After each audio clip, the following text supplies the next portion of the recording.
when I look at a guy like Steph Curry making the All-Star game this season, and I look at a lot of guys like Kyrie Irving, Devin Booker, De'Aaron Fox, just in this conference who had better seasons than, or playing better than him. Look, I'm gonna say the quiet thing out loud. Steph Curry should not be an All-Star. Several months later. Hey,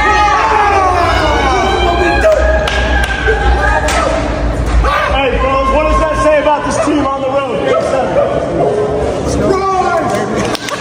Surprise! Surprise! Surprise!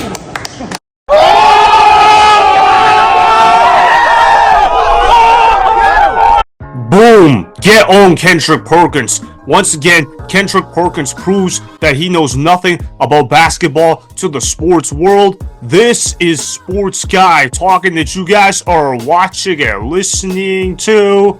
I am Dustin Tran, your host, as I am here today to talk about how Steph Curry has broken the Rockets in the NBA playoffs again. In fact, Steph Curry is now 5-0 against the Rockets in the NBA playoffs. At this point, it is more than safe to say that Steph Curry has the Rockets number come postseason time. Before I say anything else, though, I want to present you guys with the topic question. So, here it is. Were you surprised about the Warriors being able to win Game 7 against the Rockets? I'm not. I'm not surprised whatsoever that the Warriors were able to come out of Game 7 with the victorious dub on their mark. Why? Because we all know that Steph Curry is the NBA's ultimate superstar. When we talk about Game 7s, we think about how superstars are supposed to be the ones that are able to close the deal and how they are the biggest X factor heading into Game 7. Once again, Steph Curry proved that was absolutely the case. I know Buddy Hield also scored 33 points in Game 7. That helped out tremendously.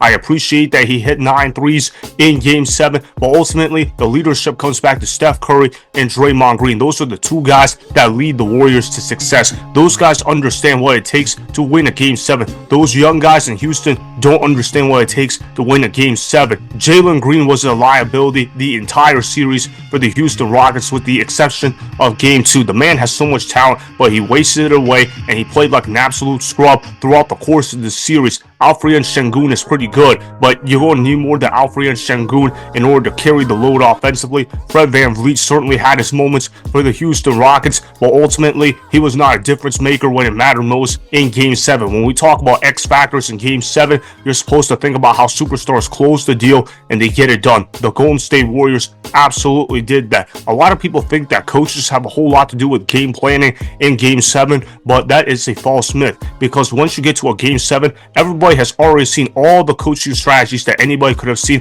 at this point in juncture of the series. It's really on execution. Execution over scheme in the Game 7, and the execution for the Golden State Warriors were sensational when it mattered most. Draymond Green was able to hit a couple of threes early in that ball game. I appreciate that Draymond Green was aggressive offensively. When Draymond Green is aggressive offensively, the Warriors basically never lose. You look at how Draymond Green, when he's passive, the Warriors offense gets bogged down a lot, but when Draymond Green is aggressive, it opens up everything else. It also helps tremendously that Buddy Hield was able to open up the game with being able to make 9 threes. Obviously, he had an incredible first half. Steph Curry, he gets guarded a lot in the first half. He only scores 3 points, but it didn't matter because Buddy Hield was able to make the key plays when the Warriors absolutely needed him to do so. Seeing Kendrick Perkins get absolutely owned was very satisfying to see. He said Steph Curry did not deserve to make an all-star team this year, which is absolutely a horrible take. It was laughable at the time. It was even worse looking back at it. Obviously, Steph Curry deserved to be an all-star player.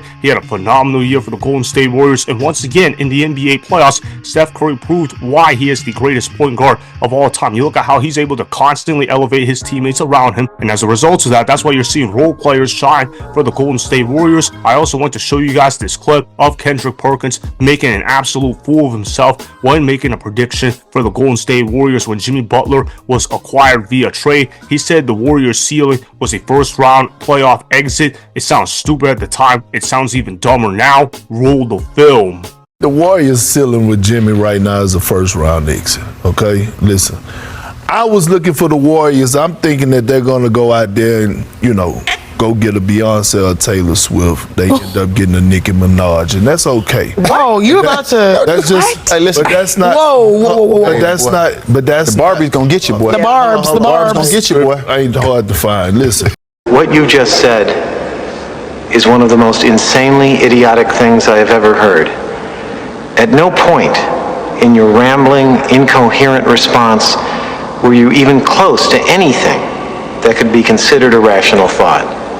Everyone in this room is now dumber for having listened to it. I award you no points, and may God have mercy on your soul.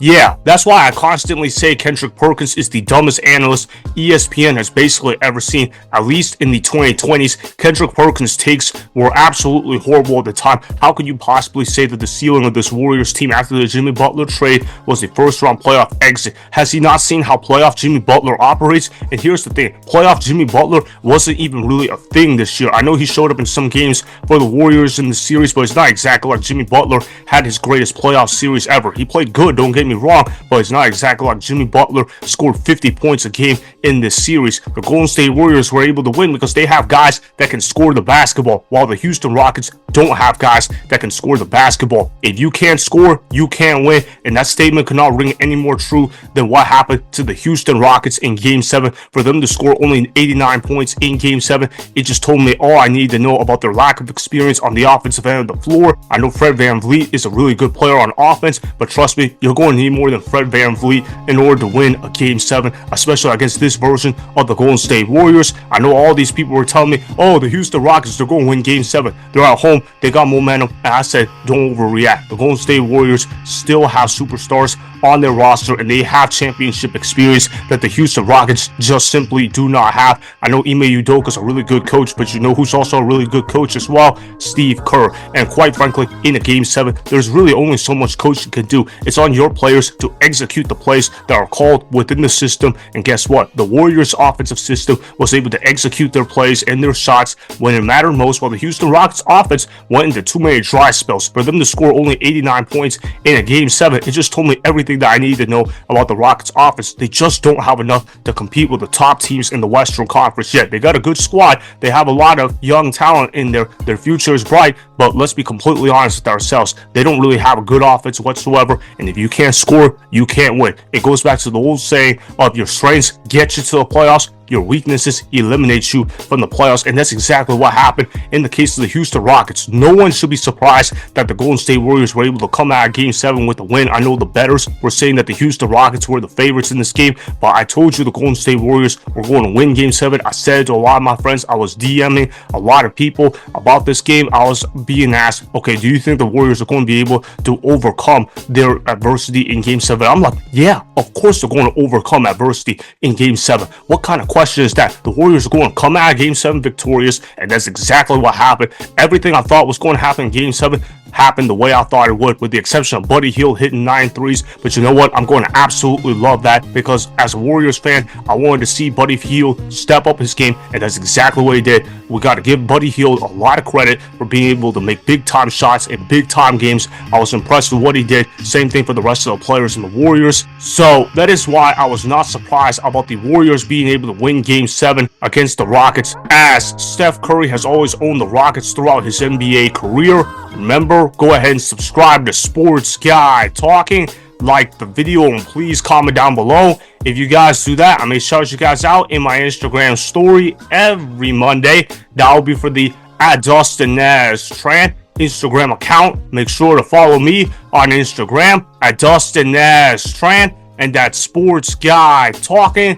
Also, go follow me on Twitter @DustinNazTran. Again, go ahead and do those things that I just told you guys to go do. Hopefully, you guys enjoyed the content that was just produced. Peace out. I hope you enjoyed that video. Want more Sports Guy Talking, the home of great sports content? Make sure you click that subscribe button to get the latest from Sports Guy Talking. Go ahead and like the video, comment down below, check the description box on the video in order to follow my Instagram and Twitter. Also, be sure to check out more of the best clips from the YouTube channel Sports Guy Talking.